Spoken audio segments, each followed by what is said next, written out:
Everybody. Welcome to a very special and kind of sad episode of SS True Crime. I am one of your hosts, Rachel Newman. And to start off, the sad part is that Cal is unable to be on the phone with us tonight. He is getting tested for COVID, so please, everyone, send your prayers, good vibes, whatever your belief is, that him and his family are negative. And if you don't care, send me some of those good vibes because you guys know I'm always commenting how nervous I get, so I'm flying solo. But the special part of this episode, the reason you're actually tuning in, is for our very special guest.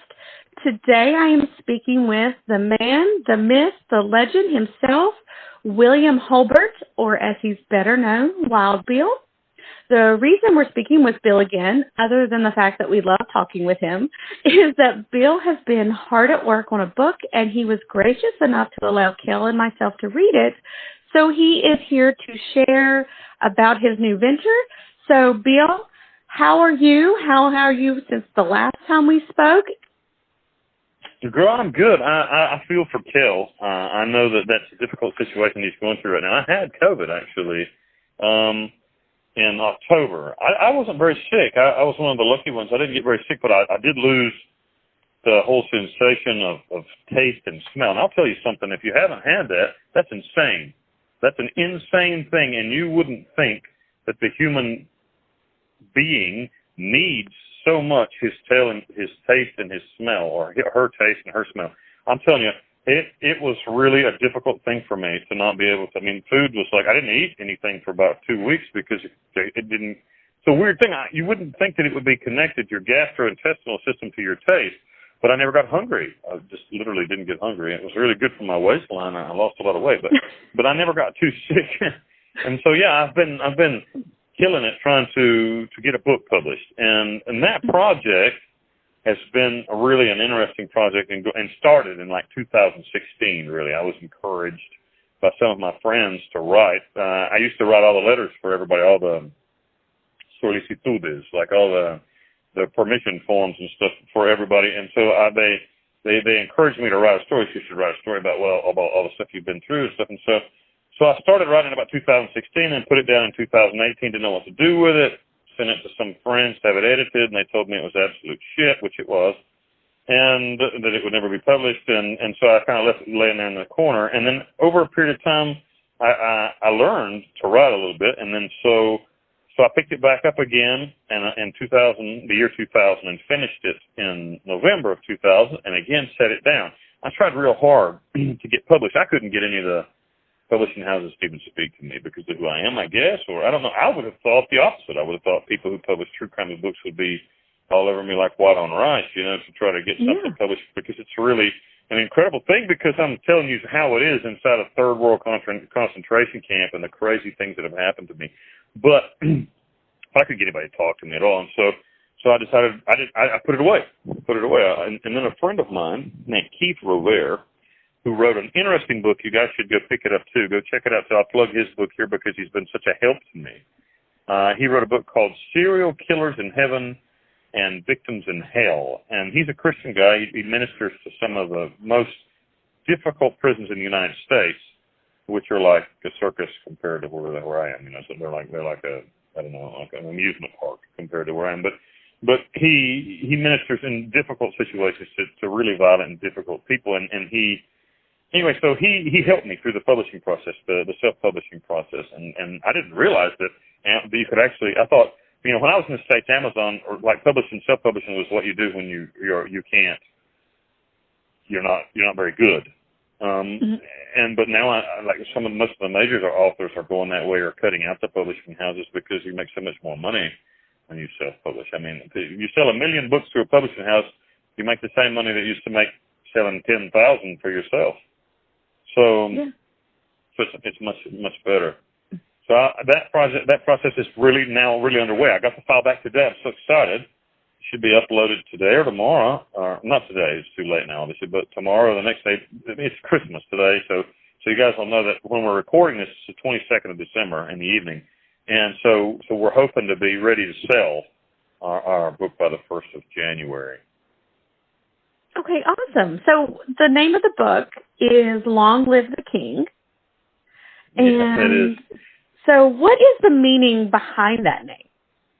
Well, I'll tell you the truth, and I guess I'm a vain monkey sometimes, but but really, I've been the king everywhere I've ever been in my whole life, and it's really true. I don't matter what situation. In the situations I've been really shitty, really bad. But in each one of those situations, I'm always the leader, the king, and so I thought it a fitting term, and I didn't name it actually. A friend of mine named it. He said you should call it Larga Vida al Rey. That's a Panamian. Or that's Spanish for Long Live the King. And so I thought about it, and I thought that is a good name. So I put it on there because really, like, in the world, I was the king. When I was a hitter, an assassin, I was the king. When I got put in prison, I've been the king of prison. In every prison I've been to, I've been the king since the first day. I've been the king of the news media in the Republic of Panama. I mean, here, I'm not famous at all in the States, not very much. Hopefully that'll change, but or infamous, I guess. Maybe it's a better word, I don't know. But here in Panama, like you show anybody my picture and say, oh, that's Wild Bill. That's Salvaje. Everybody knows who that is. And so I was the king in the media, and then I got put in prison, and I was the king there, and now I'm in a really, really hard prison, a really difficult situation. I mean, like really like a violent and different. I mean, it's hard to eat. Like I'm like, hungry all the time, and just a really difficult situation. But here I'm the king as well, and so I feel like leadership is something that I've been given, maybe a gift, a don, like they say in Spanish, a don, a gift from God. And so long live the King, Wild Bill. Let's hope that this king can get out of where he is. So speaking of that, something you had mentioned in your book, speaking of Wild Bill and living the king, you had mentioned, when you got arrested in the news media, that you started playing the role, the villain, the Wild Bill. So would you say that this book is actually like really you, or is it slightly still that character? Because reading it myself, I think it really humanized you. Everything I had seen in the news media, and like we had spoke before, it was very like terrible, evil, scary, and you really shared a lot of things that really humanized you. So would you say this book is completely William Holbert himself, a little bit of Wild Bill, or is it kind of a character itself, the book? If that makes sense. That's a good. It does make sense, and it's a good question because there is like two guys. There's the guy that you get to the media in the world, and then the real person. Because, like, man, life is hard, isn't it? I mean, I know that the people listening to this podcast, their lives are probably pretty damn hard. Even though they're good, if you live in the first world, you probably have it pretty good, even if you don't think you do. But everybody's life is full of problems and stuff, and like that whole character, Wild Bill, is bullshit. I mean, it's bullshit. It's not true. There isn't any person that's like that. It's just a game for the media. And the person who's real, I think, I try to really give myself into this book. I tell the truth about some of the painful and sad things that happened, and the frightening things that happened to me, and how it felt to be completely out of control, completely, just like thrown into a washing machine of madness and corruption, and like trying to make.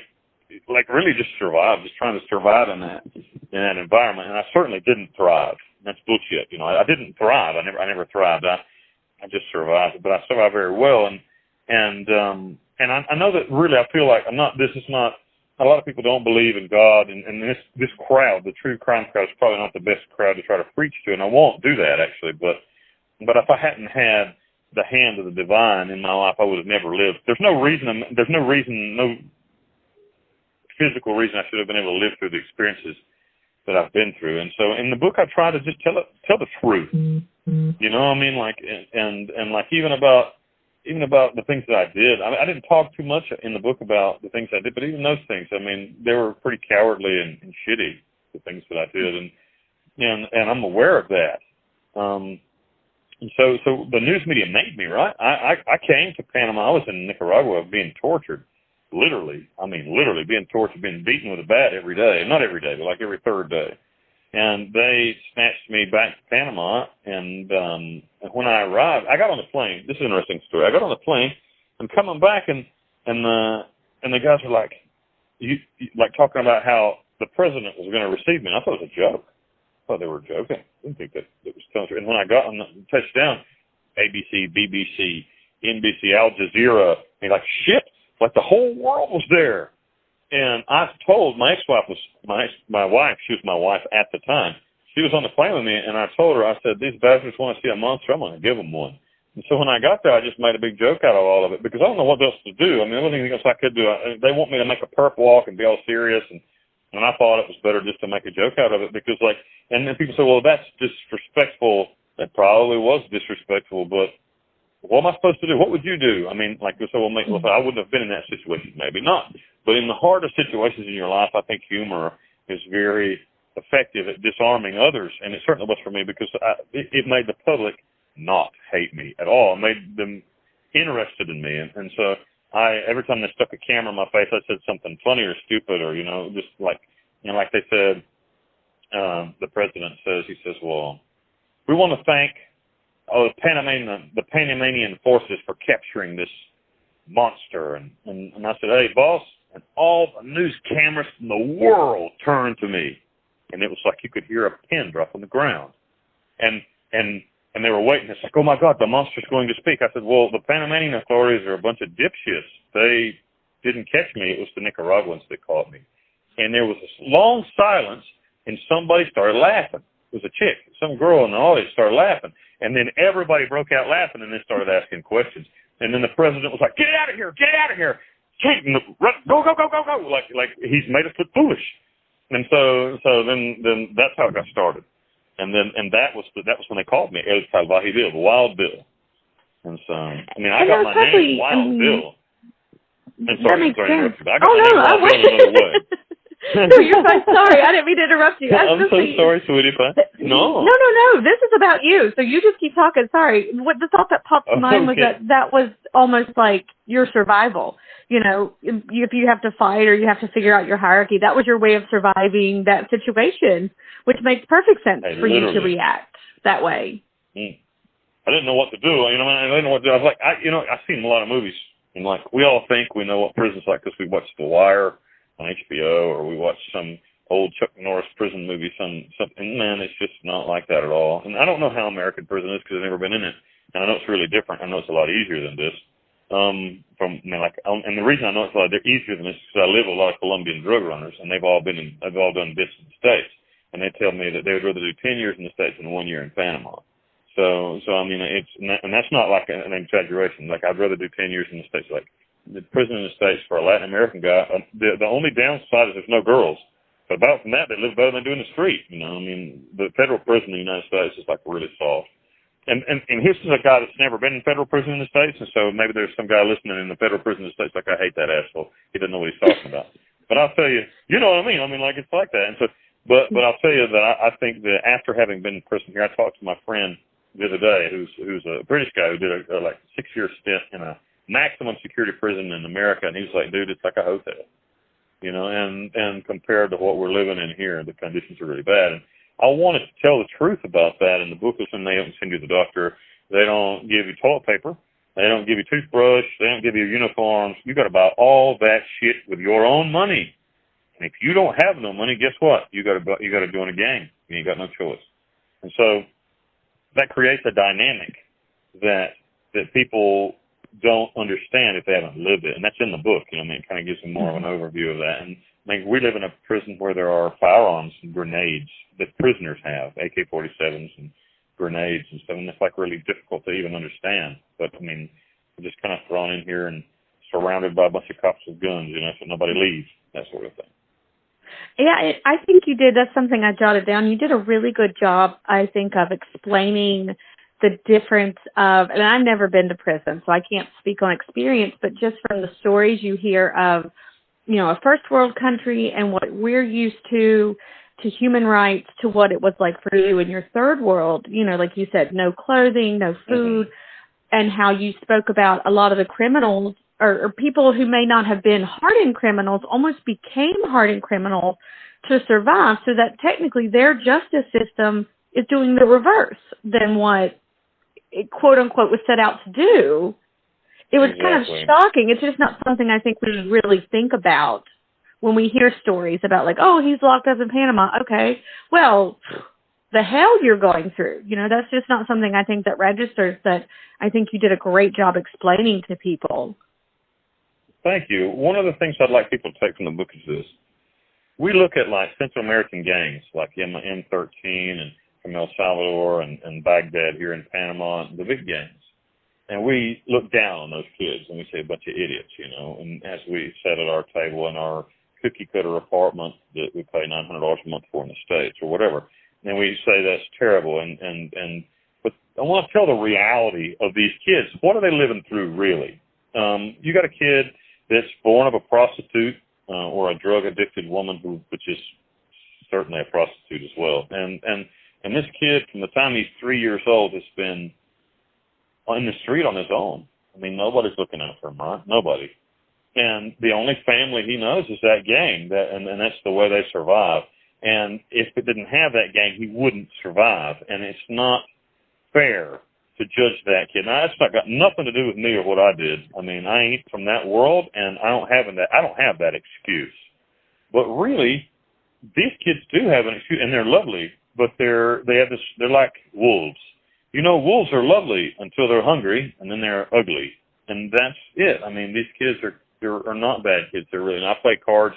I'm the pastor of the church here, which is probably difficult for somebody to believe, but that's true. And I try to talk to these kids all the time. There's 25-year-old kids I play cards with every day. I've been working on him for a while, and he's here. I don't know, it's not here for murder or anything. He's here for like an 8-year sentence or something. But he tried to escape it, so they put him in here in this really difficult part where I am, and I go and I sit with him and I play cards with him, and he's like, he's the most lovely kid. You'd invite him into your home, but he knows how to do things that he shouldn't know how to do. Why? Mm-hmm. Because he grew up on the streets and nobody looked out for him. And this kid that's walking around on the streets, by the time he's 14, he's killed somebody or done something. I mean, is this kid going to grow up to be a doctor or a lawyer? No. I mean, he's going to grow up to be a gangbanger. That's what he does, and that's what he is. And we all look down on him and we say, well, he's trash. They should put him in jail forever. But you know what? Where you put one of them in jail forever, there's 8 more being born tomorrow. And so we've got a real problem, don't we? I mean, we have a real social problem. Until we get it figured out, shit's going to get worse every single day. We're not paying. I mean, and to a much lesser extent, that's happening in the United States too. Every year it gets worse. The only people that are really breeding anymore are people who shouldn't be breeding. I mean, that is a controversial statement, but it's very true. I mean, look at the demographics. The most educated and wealthiest people are not reproducing. I mean, they're reproducing 1 for every 2, so they're actually getting less. And the people who are at the lowest end of educational system and at the lowest end of economics are reproducing 8 to 1. So what are we going to be left with? What future? Until we tackle the problem of education and opportunities. I'm not for socialism. I'm a capitalist myself, but we've lost the humanitarian side of capitalism altogether, and now we're getting off on a tangent. But I touch a little bit on that in the books too about the kids and like what they're actually going through is really difficult to understand. The book is really written about 2 or 3 months before I got arrested until my first year in prison. I completed my first year in prison, and the adjustment period that I went through there. There was a time when I had to. I remember when I got to prison, one of the things that's funny, for like the first 3 or 4 weeks, you're in the investigators area, just in a holding cell. And so it's not like prison, you know. Like, and it's pretty lax too. Like, I get McDonald's every day there and stuff. And so they're going, well, now you're going to La Jolla, and this is like the most dangerous prison in Central America. And I'm like, oh God, you know. So I'm thinking like, okay, I saw the movies. I saw the Chuck Norris movies. When I get there, I'm going to have to fight, you know. I'm going to have to hit somebody and show them that I'm a badass, and so nobody will rape me or something. I mean, like, you know, that's what you're thinking. I don't know. I've just seen all the movies and stuff. So I get here, and they unchain me. They can take the shackles off and walk me down. I got my stuff, a little bag with all my stuff in it. And I walk inside, and there's like 8 guys walking around outside, like completely free with no shirts on, looking at me. And I'm like looking at them. And so the guard walks me inside, and they go through my stuff again. And then the guard just drops me off there and leaves. And so here comes my friend, my new friend, guy I just met, named Leo Morgan, a British guy from that. He was an IRA agent that got butt popped here with I don't know how much money, millions of dollars, and got hung up. And anyway, I don't want to talk about Leo's situation, but he's an old British guy. He's an old gangster. And he's like, "Hey, Bill," you know, in this Irish London accent. It's like, "Hey, Bill, good. We've been watching it on TV," and he throws me a cold Heineken bottle of beer, and I'm like, so I pop the top of the beer off, and I'm drinking the beer, and I'm thinking, what the fuck?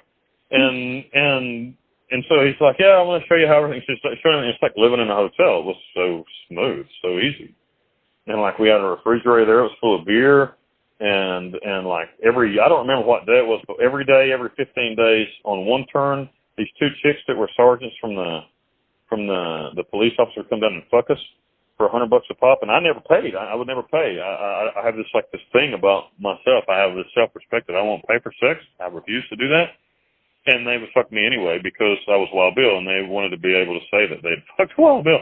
I got laid more like that and that's that's in the book. So I'm not trying to brag, but I got laid more like that in after I got put in prison. That's the thing. I'm talking about heterosexual.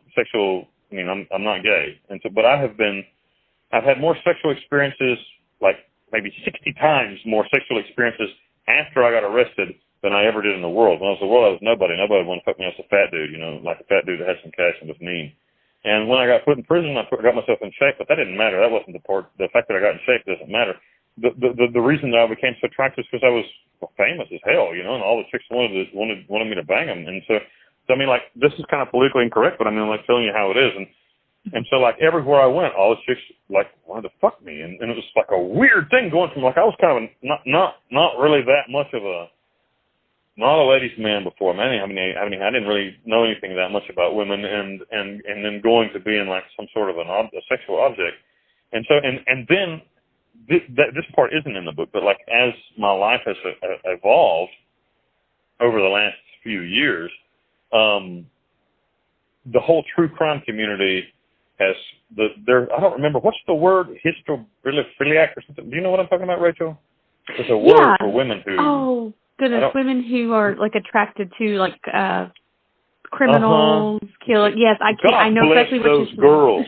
God bless those girls, And so anyway, I love y'all. And but anyway, there are chicks that just love dudes like that.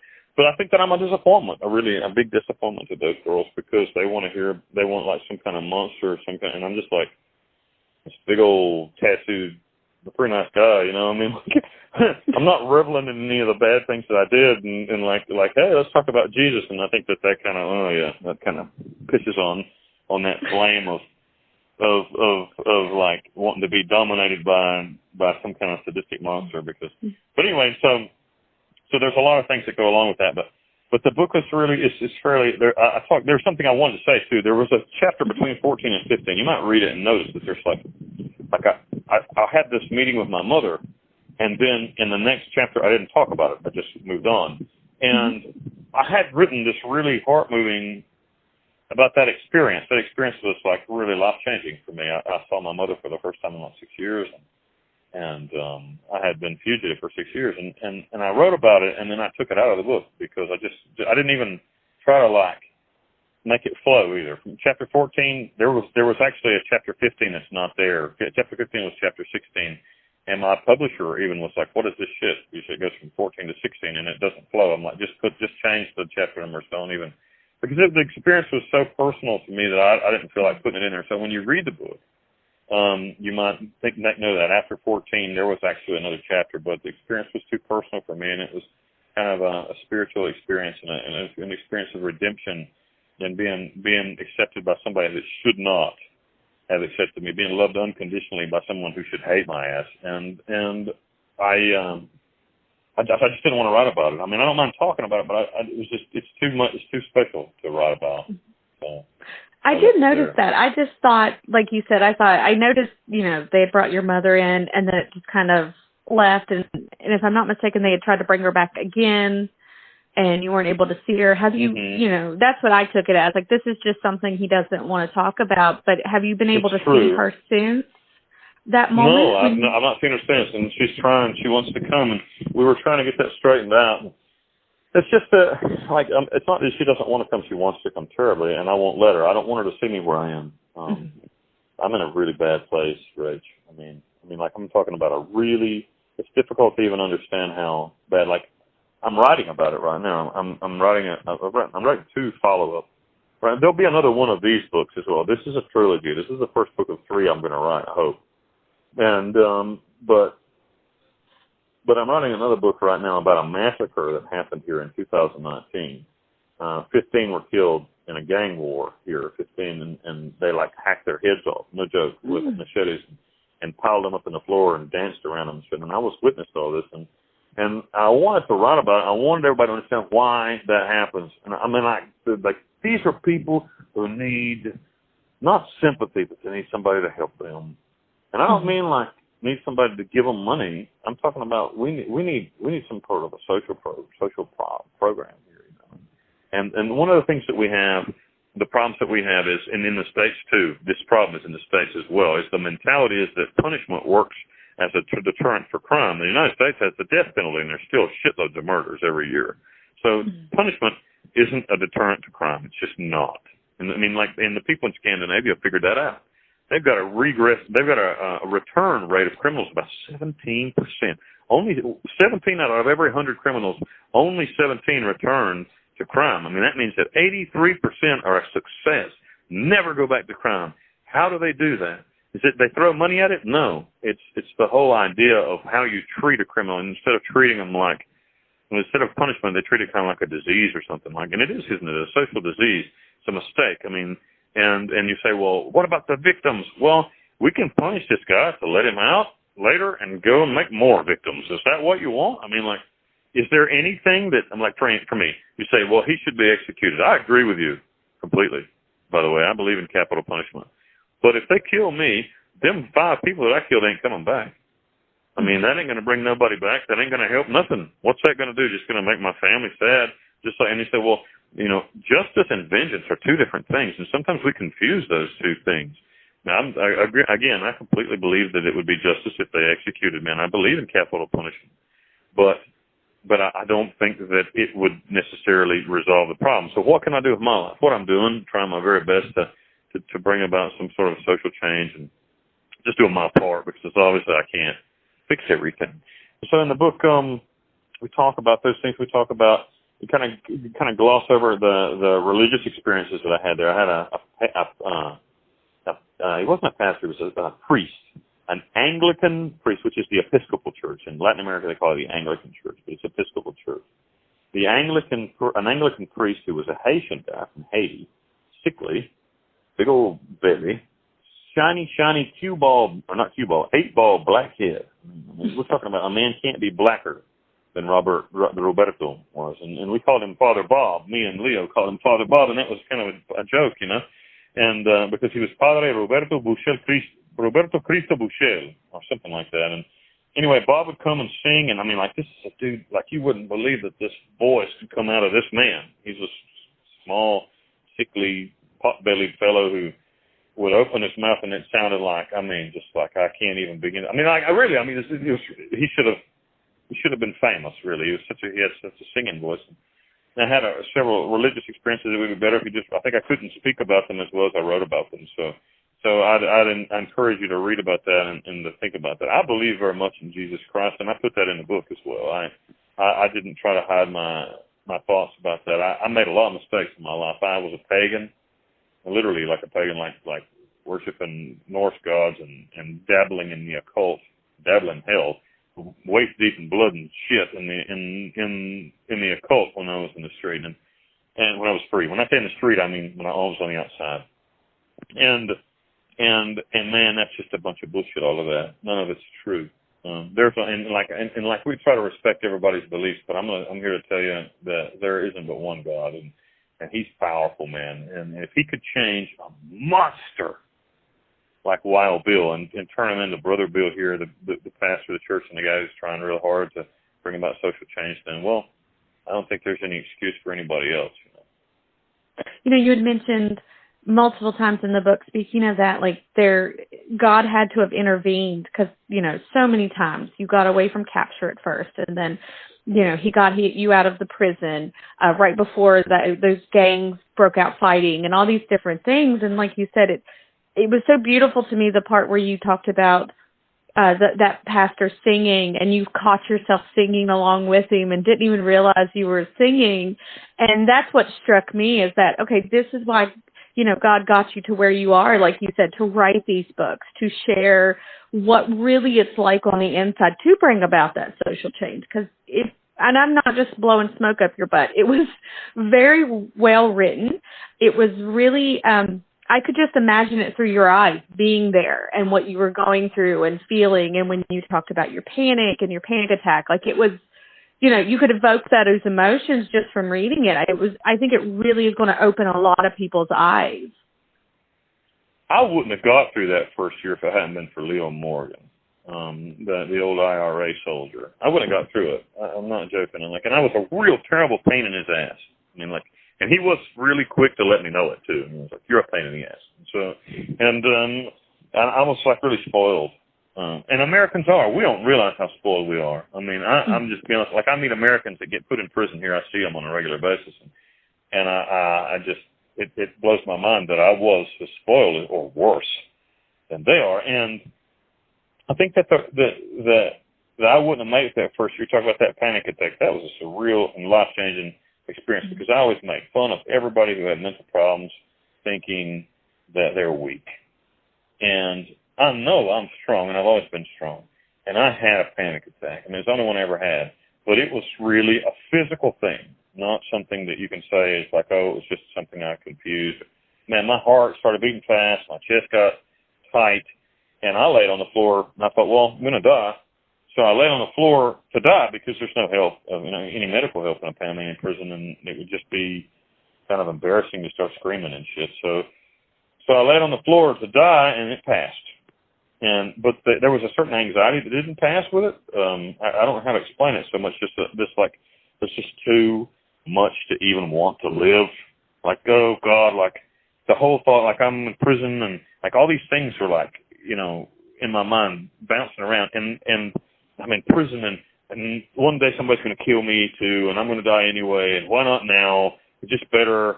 And I'm so afraid, and I thought I was strong, but I'm not, and there's no hope, and these things like literally like bling, bling, bling, bling, bling inside my mind, like bouncing off one side off the other. And I thought to myself, this isn't me. I'm not this person. I don't feel that way. And so I kind of wrenched myself up, and after a period of about several hours, it got better. But I didn't leave the cell that day, and so the next day I felt not normal, but better. And I came outside and I sat down and I talked to Leo, and he was very compassionate in his smart ass way. I explained the situation and what had happened to me, and I said, I think I'm cracking up or something, or I'm sick. He's like, no, man, you had a panic attack. Like it was nothing. Like, oh, you had a panic attack. Don't worry about it. Check it out. I'm like, yeah, but I hope this doesn't happen again. And I was like, why would I have a panic attack? Why would you have a panic attack? Yeah, because you ain't been through shit, have you? It's like, well, you used to be a drunk, and now you're not drinking. You're on TV every day, and every day on TV they're just tearing your ass out on TV every day about what a monster you are. Now you're in prison, you were free, like all these things. He's like, you just had a panic attack, man. Just hang on to it, and you might have another one too. Just be cool. And so I remember asking him, I'm just like, well, hey, so you had one too, huh? You had these panic attacks. Like, no, but I'm not a faggot ass fairy like you. So that was his answer, and I'm like, okay, well, anyway, and so even I laughed, but he was very serious about it. He was like, no, but I'm not a pansy ass like you. I'm not a faggot like you. And I was like, well, but I'm not trying to offend anybody. I'm just saying what the man told me. And so that was his form of love, And several times he told me I was an idiot, and then he's just several years older than me. He's like maybe a decade older than me, maybe a bit more. And so anyway, I got back in contact with him the last few days for the first time in 8 years, which is one of the reasons that brings him to the forefront of my mind. But he's one of the leading characters of the book as well. And so God bless Leo Morgan. Let's all pray for him that he gets out of prison. He's been in for a very, very long time. The Russians are trying to get him right now. The British Embassy's fighting for him to get back to Britain. That's in the book, a little bit of it anyway. And the Russians, Putin's outfit, are trying to bring him there to pop him for some drug stuff he did, that they say that he did. I won't say that he did anything in the 90s. So it's like interesting. You meet all these crazy people that are like really world players, when you're in international prison like this, and people who you wouldn't meet maybe in an American prison, and certainly viewpoints that you wouldn't see. So the book is pretty good. I think it's interesting. It shows something here's the thing. I'm going to sell it to you right now. There ain't nothing like this online anywhere. There ain't nobody ever wrote a book like this because ain't nobody ever lived what I'm going through. Not only that, in the States, if you're in prison, they won't let you write a book about what you're going through. Here in Panama, there ain't no rules, and so I did it. My friend Brandy Billings helped me to publish it. She runs she's running a company that we set up together called Stone Jug Entertainment. Stone Jug is an interesting term. It's from Oliver Twist.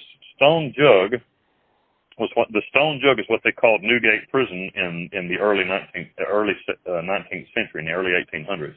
They called Stonegate Prison the Stone Jug. That's what the Cockney bad guys called Newgate Prison. And so I named our new publishing company Stone Jug Entertainment because it's from in prison, and it's the only publications that are written by an inmate, by a man who's in prison, for the public. And I'm in an interesting legal position to be able to do that. I haven't broken any laws writing this as well. Another thing, all the proceeds for this book, I'm not getting rich off this, boys and girls. All the proceeds for this book are going to the church. And so, and I've never taken a loaf of bread out of the church. Never. Not a dime. So a lot of people say, oh, you're getting rich. I am going to publish some books. I am going to make some money, but this one I'm giving away. And I did it that way just as a gift back to God who's been so good to me, and I'm thankful for the opportunity to be able to do it. So all y'all that are crying because I'm going to be rich and live the high life, boys and girls, I just ate my supper. My supper was 8 spoonfuls of white rice and 2 pieces of sliced cheese that are old. See, I ain't getting rich, so I mean, my situation's pretty difficult right now. I'll talk briefly about that. It's not really about the book, but I'll tell about it anyway. In 2019, I did an interview with the Daily Mirror in which they screwed me bad. I was going to do an interview it was supposed to be about the human rights of the poor prisoners. That's why I called them. And the lady told me, she's like, oh, let me make a video phone call with you. I just want to verify who you are. And so while I'm on the video phone call, she's like, let's do the interview here on video phone call. I'm like, okay, but it can't come out on, you can't show it. She's like, no, it's just easy. We're already on the phone. Well, the bitch took the damn thing and put it all online. And so the Panamian government sees me talking on a cell phone in a prison cell, and man, they just broke it off of my ass. And they won't forgive me. I mean, I told them, like, hey, look, I won't do that anymore. I'm not doing that sort of thing anymore. No. And so I'm 2 years. I'm legally allowed to be punished for 6 months. I'm held in a way which I can't even see a lawyer.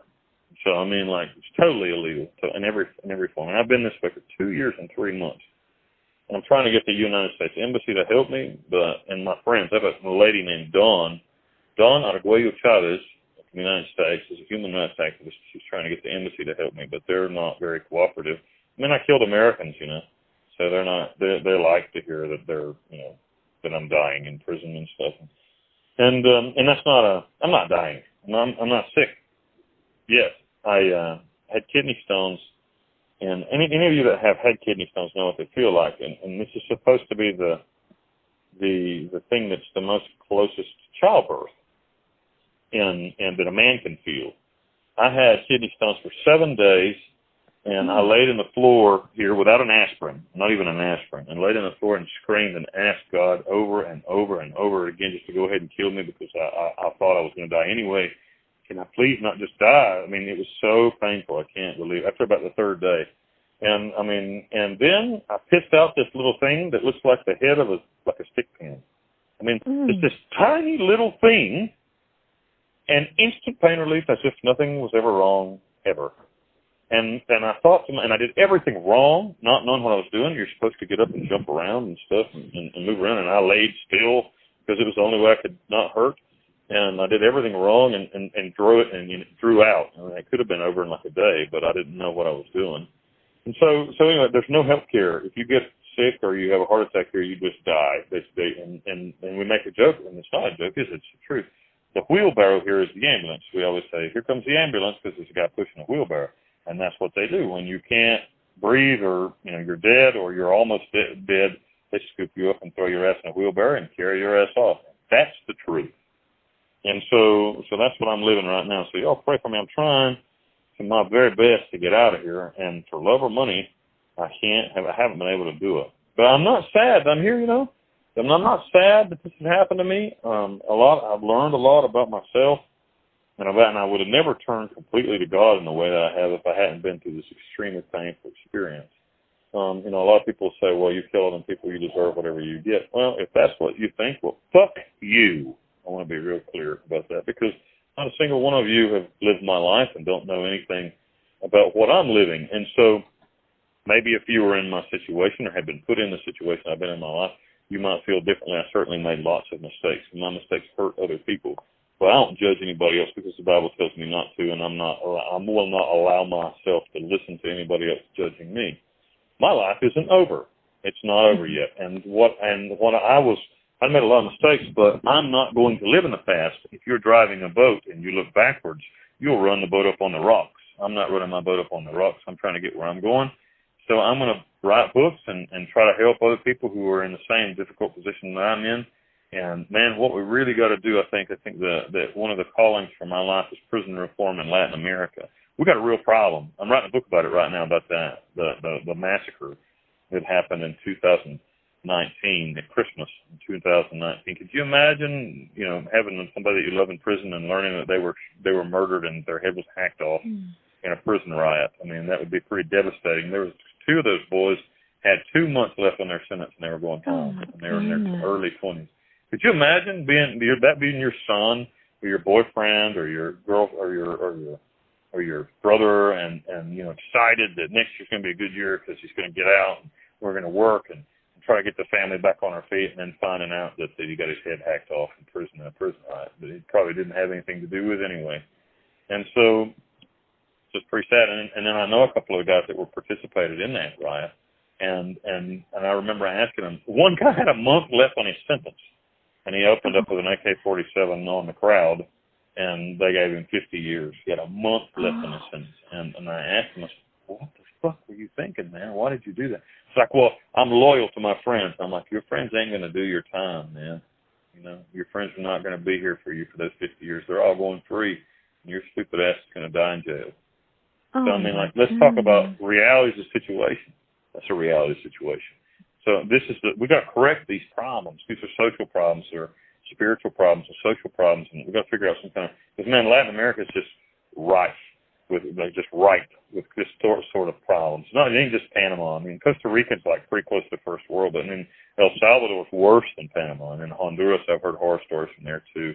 So we're here in Central America. We're not doing very well in our prison system. Nelson Mandela, who's somebody I really respect, and interesting that an old Southern cracker boy from the United States wouldn't think, but Nelson Mandela is a personal hero of mine because he said, for a lot of reasons. One of the reasons he's a personal hero of mine is he was like in jail, I don't remember, 25, 24 years, and then got out to be president. I mean, that's incredible, isn't it? I mean, and like in like a prison that's kind of like this one, like real bad. I mean, it wasn't like in a nice prison. It's like a really difficult prison where the people who had him in prison really hated him. And somehow he lived through that. And I remember thinking about, he got divorced, his wife left him. I've been there, recently. And like a lot of things happened to Nelson Mandela, and he got out and he was president of his country and represented his people. Whatever you believe about that situation, he's an incredible guy. And he said, if you really want to know a country, go visit its prisons. So if you want to know what Panama's like, come here. You ain't going to be very impressed. We got to do something about this here, And another part of the problem is that most people on the outside don't even know what's going on here. I mean, most people in their own country. And do you know what's going on in an American prison? I promise you don't. Because if you ain't never been to prison, what are you going to know about it? I mean, really, watching it on TV is bullshit. I mean, it's just not how it is at all. And it's like, I think it's like watching The Sopranos and thinking that that's how organized crime is. Or watching The Wire and thinking that's how in prison is. It's just not the truth. That's entertainment. It's just not the reality of the situation. And in Panama, most people here, most Panamanians have no idea what's happening in a prison, and because most people don't go to prison, 16,000 people in prison in the Republic of Panama, and there's 4 million Panamanians. There's really not that many people in prison. In the States, it's the same way. Only maybe 1% of the population is actively in prison. Everybody else is free, and they don't know anything about what's going on in prison. So in order, the cancer that is crime and organized crime is fed by poverty and ignorance. Now, if you remove the ignorance, you'll also remove the poverty. And when you remove the poverty, you remove the crime. But until that occurs, we've got a real problem. Now, speaking of the treatment, so the treatment overall sounds terrible for all the prisoners. But, do you think that you received any worse treatment because you were an American in a Panamanian jail? I think probably the opposite. I think I probably received better treatment. Even here. Not necessarily because I'm an American. They don't even see me as an American. They see me as El Salvaje, Wild Bill. They're the supervillain of the Republic of Panama. I mean, that's really the truth. That's who I am in Panama. And I've tried real hard to change that image through the church, and it just ain't changing. I mean, it's there. And so instead of trying to change it, I'm just kind of going with it. I mean, I'll represent Jesus Christ as a supervillain, then that's anything else I can do. So that's what, Paul talked about that in the Bible. He said that I'm all things to all men. And to a Gentile, I'm a Gentile. To a Jew, I'm a Jew. And he said, I'm all things to all men for the benefit of Jesus Christ. Well, that's me. I'm like, if you want me to be a supervillain, but if I can witness to Christ for you as a supervillain, I'll do that then. Because it's profitable for Christ to do that. Here, I think in every situation, almost I'm like a circus anomaly. Sorry, that word got me there. Anomaly. They want to come and see. They want to take a picture. They want somebody to, will you sign something for my daughter? Yeah, I will. Here. And so I'm not famous in States. Nobody knows who I am. But here in Panama, man, I'm like Panama's Charles Manson or something. Is it still that same, kind of fame as when you first were arrested? Not as much as it was. Not as much as it was. I talked the other day, the news media called me and asked me, hey, you want your divorce in the news or not? I'm like, if I can keep it out, I'd rather it stay. And they're like, okay. Like, they wouldn't have given me that option before. It would have been like farandula, which is like the shit that they have on, like, the National Enquirer. It would have been like huge news. Bill's wife is fucking half of Panama. But now it's died down some. And so they called me and asked me, like, hey, we have I don't even talk about it, but we want to publish it, and we're thinking about publishing this. We're not sure we want to. What do you want to do? I'm like, nah, let's let it be. I mean, if you publish it, you publish it, but I won't give you a statement on it. I'm like, well, if you won't give a statement on it, we're not going to publish it. I'm like, I'm not giving a statement. I'll just let it pass. And so that's what we did. And so, like before, it would have been that way at all. It's dying down some. I'd really like to be famous in the States. Not joking. I'd really like to be. I'm doing it. I'm working on it. Trying to be, and actively. But not to be famous necessarily for being a murderer and stuff. Maybe being famous for being reformed and being a funny bastard that's entertaining. I should have been in entertainment. I should have done that. I should have done it with my life. And so it's not too late, is it? So I'm working on it right now. I would like to be the lovable supervillain representative of the true crime community. All you pretty girls that like this crew, supervillains, you just write me on over. Let's have a chat, baby girl. Well, I think it's very humorous. I love some of your humor in the book. I love the nicknames that you gave your cellmates. But one thing right. I have to ask that came to mind is just the stories you told. Is your mother, did she read this book? Because a couple of the places recently, I caught myself blushing. I was like, did his mom read it? Actually, she read it like a few days ago. And I thought I wasn't going to let her read it, and I was like not going to give it to her. And then she asked for it. And she's like, you're publishing a book, I want to read it. And I'm like, well, I said, give it to Papa, my grandfather. I still have a grandfather. I have two grandfathers that are alive, actually. I said, but give it to Papa, he'll love it. And she's like, well, I'm going to read it too. And I'm like, you want to read it? She's like, yeah, I'm going to read it. So she read it, and I asked her, so I was worried about it, and I said, well, what do you think about it? And she's like, it's very well written. That's what she said. She didn't say anything else, and so I didn't ask her anything else. I was like, you don't want to read about your son fucking two hookers on a prison bus, and so which is in the book, by the way. Well, anyway, and so that was pretty funny, and I was kind of like, I knew that I figured that's how it would go. It'd be one of those things we don't talk about that. And so I said, well, what did you think about the book, Mom? She said, it's good, very well written. So okay, thanks, Mom. That was it. And I didn't ask any more questions either. Poor mama. My poor mama. I got the best mama in the world. She's been through a lot with my stupid ass. Hey, she sounds like a great woman. That's exactly. I was jotting down notes as I was reading, and that is one of the notes I jotted down. Like, did your mom read this? Question mark. She did. She did. Crazy, huh? And so, hey, but mom, I really was blessed with the best mother in the world. Really, I mean, that's all jokes aside. Just the only person that stood by me unconditionally from the first. I mean, a lot of my family are with me now, but they weren't in the beginning. And she's been there from the beginning, and I wouldn't have made it without her. She gave me financial support for the first few years as well. I mean, can you imagine that? Let's talk about that for a minute. Having some sorry ass shitty kid that runs off and kills a whole bunch of people and lives a big high mafia life, doesn't send a dime home. This is like a prodigal son on steroids. Doesn't send a dime home, doesn't call, and then gets caught in like the biggest embarrassment in the history of the world, and then financially supporting that piece of shit. So I mean, like, man, what a mother, what love there. And so one of my goals in life is to leave this place. She's still young. My mother's still young. She's just in her early 60s. She works every day. She's very healthy. But one of my goals in life, I mean, one of the 5 things that that I want to do with my life. I wrote 5 things I want to do in my life, and one of them is being an author. Working on that, trying to get that knocked down. Then another one is taking care of my mother in her golden years. I want to do that. I want to wait on her hand and foot, man. I can't wait. I'm going to build the nicest damn little cottage for her right beside my house so I can see her every day and work on her, make sure she's okay. And that's what I really want to do. That I want that to be happen. I want to be a millionaire. I want to be free, and those things are going to happen for me. And if you don't like it, that's too damn bad. But one of the things I'm going to do is I'm going to take care of my mom, because my mom took care of me and nobody else did. The love of a mother. It's true, It's she knew you were going to go do great things, and she's helping you spread the word, which is, which I think is a good thing. She knew. I don't think that she knew I was going to do no good things. I mean, like when she came to see me in the family in the prison, with all the news media and all the bullshit. I mean, like, no, I never would have thought in a million years that I ever even saw her again.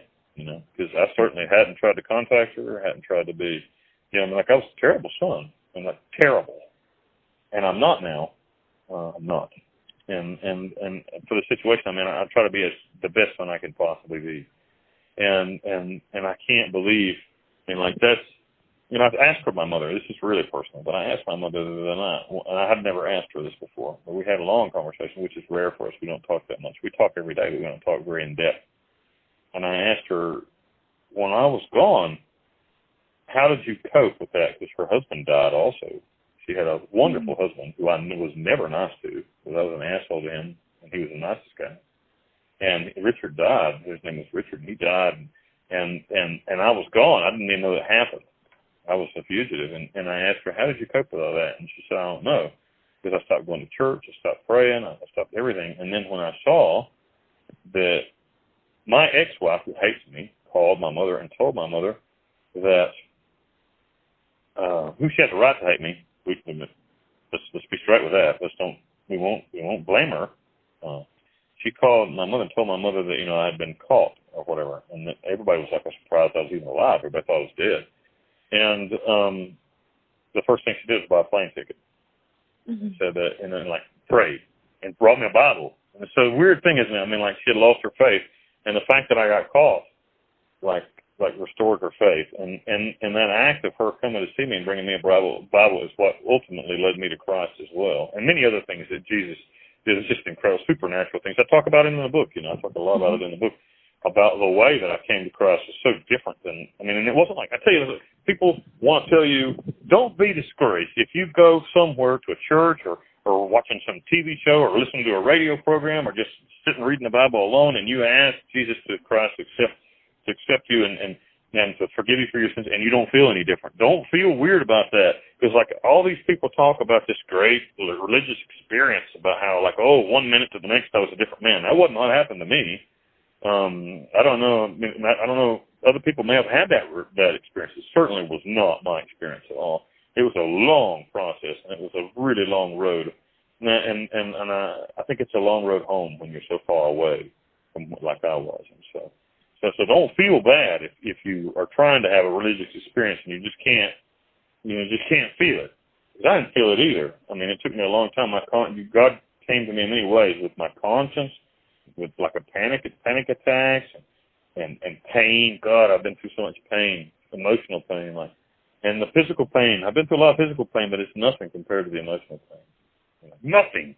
The emotional pain is so much harder than the physical pain. Hunger is something this hard.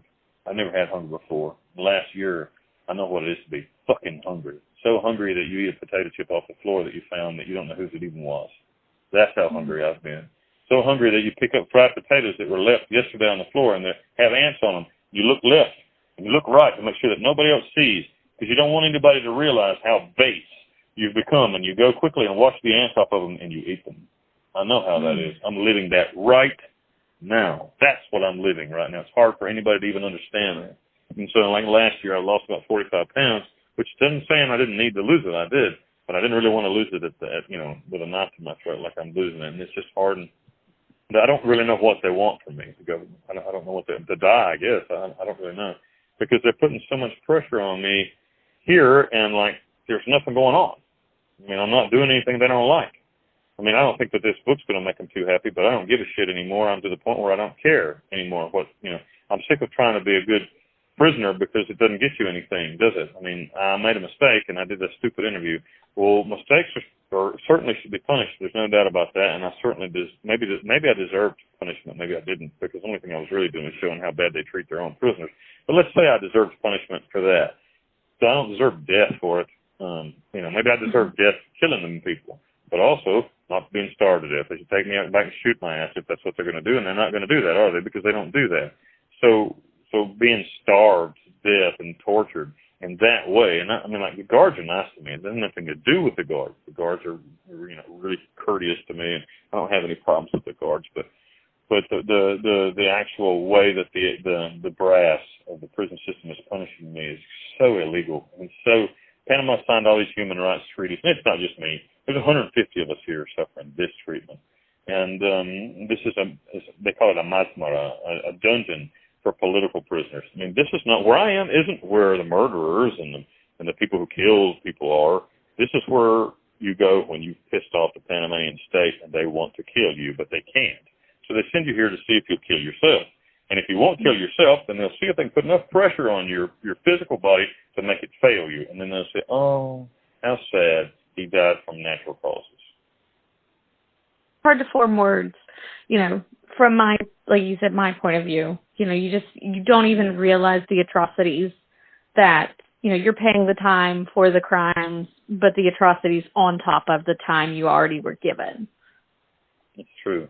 It's hard to find sympathy for a guy like me. I'm aware. I can understand that, because when I was in the street, I hated people like me too.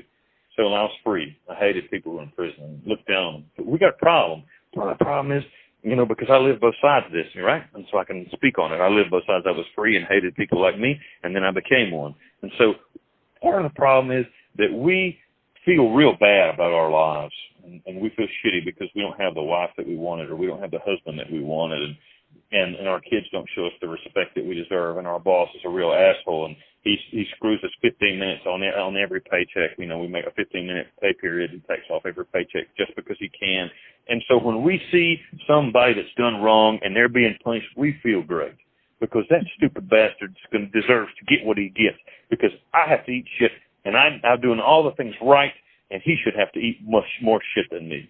So, and that's how we feel, isn't it? And that's how I felt. I mean, really. And this is a terrible attitude which just perpetuates that your boss takes 15 minutes off your check. I mean, it's just a hatred cycle that continues on and on and on and on.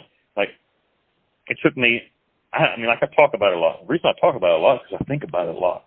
But I just got divorced, and so I have a lot of reasons to hate my ex-wife, and it's hard not to. It's hard not to. As a Christian, it's hard to pray for somebody that you fucking hate. And it's hard to say, God, I don't hate her, but you know that you do. And it's hard to try to find those, to try to do the right thing when you want vengeance so fucking bad. And And the only thing that allows me to be able to get through it is Jesus Christ. They spit on Jesus. They put a crown of thorns on Jesus' head. They nailed him to a piece of board. They laughed at him. They killed him, and he didn't do nothing wrong. So I mean, if he did that, you know, it says in the Bible that we're supposed to love each other the way that Jesus Christ loved the church. Well, Jesus Christ sacrificed for the church when the church was killing him. Like, you know, and you say, well, I didn't kill Jesus. Yeah, you did. Me too. You did, and I did too. Every time we do something wrong, we'll kill him again. And he still loves us. And if he can love me, the garbage that I made myself to be, if he could love me and then change me to the man that I've become, then I ain't got no right to hate nobody, even the people who are doing me wrong.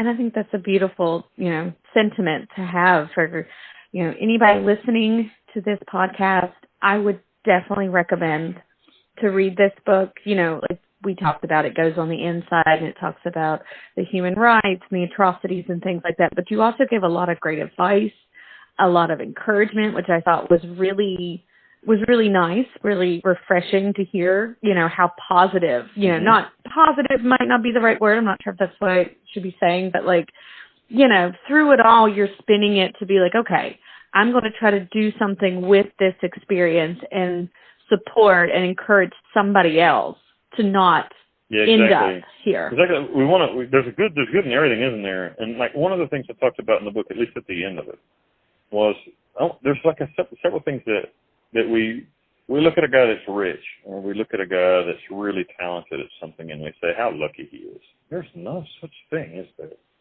That's a really wrong ideology. Anything good is going to be really hard to do. So if you're not willing to sacrifice and put in the hours, I mean, this book took me 4 years to get out there of piddling with it and not knowing what the hell I'm doing. I still don't know.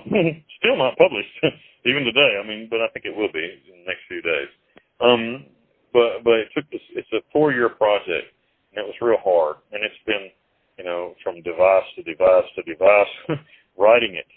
And so that's just one example. And then I've been 11 years in hell trying to become a better man. I'm still not there, you know, but I'm trying to become a better man. So it's not something that big things don't happen overnight. So if you want something good, you want a good marriage, you want a good job, you want to be educated, you want a business, you want a good relationship with your kids, you want a good relationship with your friends, you want a good relationship with your parents. It takes work. And you won't always feel like it. I don't wake up every day and say, I'm going to be Wild Bill today. I ain't got no other choice. It's either lay in the bed and be nobody or get my ass up and swing the axe and be Wild Bill. So I'm sweating and swinging the axe and chopping down the tree of success. And that's what you got to do too. I think one day, I really do think that one day soon, I mean, like I don't know what soon means. Hopefully within 10 years, I'll be floating on a boat in the Caribbean Ocean with some cute chick that wants to reproduce with me. That's what I want to do. And I think that'll happen for me. I really do. And a lot of people say, well, you don't deserve it. Well, fuck you. I deserve it because I'm sweating and I'm doing the work. You ain't doing nothing. What are you doing to deserve, you know? So you don't have a dream, then shut up. If you don't got a dream, shut up. And if you got a dream and you ain't doing nothing about it, then shut up and get your ass to work. And that's the truth. Okay, I've said it before, we support you. And so, you know, we are rooting for you and your dream, and, you know, just, you know, let your mom stay in her hut during the reproducing part. I hope you had to read that. Rachel, you don't know how much I appreciate the opportunity to come here and talk to you. I'm really sad that I get to talk to Kel because he's a great guy, a good friend, a great guy, and I hope that he doesn't have it. And if he does have it, then maybe he'll have it like I did. It wasn't very bad. But maybe he won't have it at all. So we'll be praying for him that he gets better. And I'm so thankful to you, Rachel. You guys have always been so good to me, so gracious to me, and I appreciate the opportunity to come on here and tell us. So you guys go look it up. Check it out now. I'm going to plug it. It's Long Live the King of Wild Bill. It's on Amazon. Go buy it and read it. And if you like it, even if you don't like it, go and give a review. Give an honest review. If you don't like it, tell us it's bullshit. I don't like it. But go and buy it, read it, give an honest review. $6 of it comes to me, but it's not my money. I'm not taking it. I'm giving it to the church. And so So like I think the price was I think it's $12.95. I tried to go kind of cheap and on the cheaper end because I noticed a lot of guys are putting their stuff on there for $15.95 or something like that. I put mine on for $12.95 of a physical copy and $8.99 on Kindle. So it's not terribly expensive. We're gonna miss Christmas. I was trying really hard to get it out before Christmas to get a push on it. Maybe you'll see it on Facebook as well because I'm going to publish the piss out of it on Facebook. Come and find me on Facebook at Friends of Brother Bill. Friends of Brother Bill on Facebook, and then on Instagram, I'm Holiness Bill, but I'm really not on Instagram that much anymore just because I have some communication issues, and so I'm not on Instagram as much. But come and check me out on Facebook at Friends of Brother Bill. Check that out, and then you can talk directly to me that way and see some of the crazy and funny stuff that I publish, and also come and got to go check Rachel and Kel out on SS True Crime there as well. Thanks, guys. I love you so much. I appreciate y'all. God bless you. Thank you so much, Bill.